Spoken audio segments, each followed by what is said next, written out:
Hello friends, स्वागत है आपका फिर से एक मेरे नए वीडियो में, जिसमें हम जानेंगे कि पटना हाई कोर्ट के कुछ असिस्टेंट भर्ती आए हैं 2026 में। यहाँ पे आप देख सकते हैं कुल पद 68 है और वेतमान लेवल 4 है। दोस्तों यहाँ पे बताया जा रहा है कि आवेदन प्रारंभ 28 जुलाई से शुरू हुआ था 2026 और अभी 27 अगस्त को अंतिम तिथि है। इसकी आयु सीमा 18 से 37 वर्ष तक है। अगर आप 18 से लेकर 37 वर्ष के बीच में हैं या 18 या 37 वर्ष के हैं तो आप इस फॉर्म के लिए अप्लाई कर सकते हैं। हेलो फ्रेंड्स, जैसा कि आप यहाँ पे देख सकते हैं कि आपको अंतिम तिथि, आवेदन प्रारंभ और आयु सीमा सब कुछ बताई जा रही है और आगे की वीडियो में हम देखेंगे कि क्या क्या इसका एलिजिबिलिटी क्राइटेरिया है और क्या क्या इसकी क्वालिफिकेशंस है। जैसे कि हम नीचे बढ़ते हैं तो यहाँ पे आप देख सकते हैं, कह रहा है पटना हाई कोर्ट में पटना उच्च न्यायालय में कुल 28 जुलाई 2026 से लेकर 27 अगस्त 2026 तक ऑनलाइन आवेदन कर सकते हैं। Patna high court x cadre assistants का वैकेंसी आया हुआ है से जुड़ी सभी महत्वपूर्ण तिथियां, आवेदन शुल्क, पद विवरण, आयु सीमा सब कुछ हम जानेंगे कि क्या क्या योग्यता है। ये ग्रुप सी पोस्ट है। कुल 68 वैकेंसीज हैं यहाँ पे अवेलेबल हैं। ऑनलाइन आवेदन प्रारंभ तिथि दोस्तों यहाँ 28 जुलाई से शुरू हो चुका है और आवेदन की अंतिम तिथि 27 अगस्त 2026 है और शुल्क भुगतान आप अंतिम तिथि 30 अगस्त को कर सकते हैं। मतलब कि अगर आप 27 अगस्त तक फॉर्म को अप्लाई कर लेते हैं दोस्तों, तो आप अगर पेमेंट नहीं भी करते हैं तो आप पेमेंट का लास्ट डेट 30 अगस्त 2026 है, मतलब 30 अगस्त तक आप पेमेंट कर सकते हैं। एडमिट कार्ड जारी तिथि परीक्षा से पूर्व पहले हो जाएगी। अगर एडमिट कार्ड का इशू कुछ हो तो एग्ज़ाम का डेट अभी बताया जाएगा, अभी बताया नहीं गया है।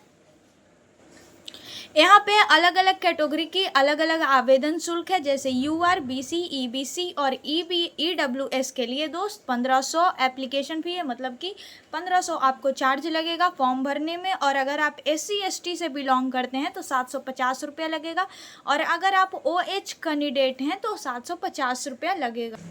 अगर हम यहाँ पे वर्ग कैटेगरी की बात कर लें तो EWS मेल और UR के लिए 18 वर्ष कैटेगरी चाहिए और EWS फीमेल के लिए भी 18 वर्ष चाहिए। यहाँ पे आप देख सकते हैं UR EWS फीमेल के लिए 18 वर्ष से 40 वर्ष तक और मेल के लिए 37 वर्ष तक। यहाँ पे जैसा आप देख सकते हैं EBC मेल एंड फीमेल के लिए 18 से 40 वर्ष तक आप हैं तो अगर आप अप्लाई कर सकते हैं और अगर आप SC ST मेल और फीमेल हैं तो 18 वर्ष से 42 वर्ष तक कर सकते हैं और अगर आप OH कैंडिडेट हैं तो 18 वर्ष तक से 47 वर्ष तक कर सकते हैं। यहाँ पे आपको 10 वर्ष की छूट भी दी जाती है। जैसा कि फ्रेंड्स आप लोग यहाँ पे देख पा रहे होंगे कि अलग अलग कैटेगरी के लिए, मतलब अलग अलग श्रेणी के लिए अलग अलग पोस्ट आई हुई हैं। जैसा कि देख सकते हैं UR के लिए कुल 29 पोस्ट हैं, जिसमें वोमेंस के लिए 10 पोस्ट हैं और बाकी जो बचे वो मेल्स के लिए हैं। EWS के लिए 7 पोस्ट हैं और वोमेन के लिए उसमें 2 पोस्ट हैं। SC के लिए टोटल 11 पद है और वोमेन के लिए 4 पद है और ST के लिए टोटल 1 पद है जिसमें वोमेन के लिए 0 हैं और कुल वैकेंसी 68 है और जिसमें से 68 वैकेंसी में से वोमेन के लिए टोटल 23 वैकेंसीज दी गई हैं। यहाँ पे जैसे दोस्तों आप लोग देख पा रहे होंगे कि OH श्रेणी के लिए, मतलब OH कैटेगरी के लिए कुल 3 पद दिया गया है।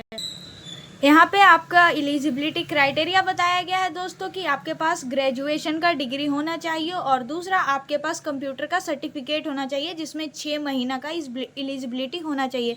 जैसे DCA का होना चाहिए, ADCA का होना चाहिए और ये अनिवार्य है। अगर आपके पास ये दोनों क्वालिफिकेशंस नहीं है, आपके पास अगर कंप्यूटर सर्टिफिकेट नहीं है तो आप इसके लिए फुलफिल नहीं हो पाते हैं, आप इस फॉर्म को नहीं भर सकते हैं। जैसे कि दोस्तों आप लोग यहाँ पे देख सकते हैं कि यहाँ पे मेडिकल फिटनेस भी दिया गया है कि शारीरिक और मानसिक रूप से स्वस्थ होना चाहिए और अंतिम रूप से चयनित उम्मीदवारों को सक्षम चिकित्सा पदाधिकारी द्वारा जारी स्वास्थ्य प्रमाण पत्र प्रस्तुत करना होगा। मतलब कि आपको यहाँ पे अपना मेडिकल फिटनेस भी देना होगा दोस्तों कि आप फिजिकल और मेंटल रूप से सही हैं कि नहीं। और OH कैंडिडेट को, जो हैंडीकैप्ड होते हैं, उनको 40% की छूट दी जाती है। जैसा कि देख सकते हैं फ्रेंड्स आप लोग यहाँ पे आपको एग्ज़ाम के पैटर्न बताए जा रहे हैं कि अलग अलग विषय में कितने नंबर्स के आते हैं। जैसे जनरल इंग्लिश के 20 क्वेश्चन रहेंगे, कुल 20 मार्क्स के, मतलब कि एक नंबर का रहेगा। रीजनिंग और क्वांटिटेटिव एप्टीट्यूड 20 नंबर के रहते हैं, कुल मार्क्स 20। और जनरल अवेयरनेस रहते हैं 10 मार्क्स के, कुल 10 मार्क्स के होते हैं, 10 नंबर का, ठीक है। टोटल आपको 1 घंटा समय दी जाएंगी, जिसमें से आपको 50 क्वेश्चन बनाना है और 50 नंबर के होते हैं। और दूसरा एक रिटन एग्ज़ाम होता है जो कि MCQ बेस्ड भी होता है, जिसमें जनरल इंग्लिश में आपको प्रश्नों की संख्या 30 दी जाएंगी, कुल 1 नंबर के, मतलब 30 नंबर। रीजनिंग और क्वांटिटेटिव एप्टीट्यूड के कुल 30 प्रश्न संख्या, मतलब 30 मार्क्स के। जनरल अवेयरनेस के 20 क्वेश्चन 20 मार्क्स के। और जनरल हिंदी 10 क्वेश्चन 10 मार्क्स के। यहाँ पे आपको 1 घंटा 30 मिनट दिया जाता है, कुल 90 मिनट। और कुल 100 क्वेश्चन दिए जाते हैं फ्रेंड्स आपको, और 100 नंबर के होते हैं। कुल क्वेश्चन 1 नंबर के होते हैं। यहाँ पे फिर तीसरा होता है कंप्यूटर दक्षता परीक्षण, जिसमें आपको कंप्यूटर की टेस्ट ली जाती है फ्रेंड्स। आपको MS वर्ड से 20 मार्क्स के दिए जाते हैं, ठीक है। और स्प्रेडशीट्स मतलब MS एक्सेल से 20 नंबर के दिए जाते हैं। इंटरनेट प्रोफेंसी से 10 मार्क्स के दिए जाते हैं। कुल आपको क्वालिफाइंग मार्क्स 40%, मतलब कि अगर आप 40% नंबर इसमें ले आते हैं तो आप क्वालिफाई मान लिए जाएंगे, मतलब आप अगले स्टेप के लिए क्वालिफाई हो जाते हैं। और आपको कुल 30 मिनट समय दिया जाता है। यहाँ पे बताया गया है दोस्तों कि अलग अलग चरण जो में परीक्षा होता है, प्रथम चरण, द्वितीय चरण, तृतीय चरण और चतुर्थ चरण, उसमें आपको कितने अंक चाहिए आगे की परीक्षा देने के लिए। प्रथम चरण में आप देख सकते हैं फ्रेंड्स, यहाँ पे आपको बताया गया है कि 50 मार्क्स का होता है, जिसमें आपको 40% मार्क्स चाहिए और कुल आपको 1 घंटा समय दिया जाता है।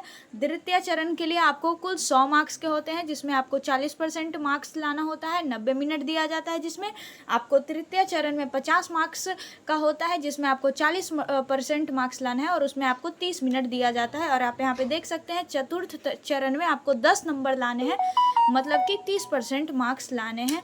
इस तरह से आप देख सकते हैं फ्रेंड्स कि आप अप्लाई कर सकते हैं, क्या क्या क्वालिफिकेशन रहा, क्या क्या एलिजिबिलिटी रहा। और अगर आपको कुछ समस्या हो तो कमेंट सेक्शन में आप पूछ भी सकते हैं और या ईमेल कर सकते हैं। और अगर वीडियो अच्छी लगी हो तो लाइक, सब्सक्राइब और शेयर ज़रूर करें। थैंक यू दोस्तों, आपकी अपनी कीमती समय देने के लिए।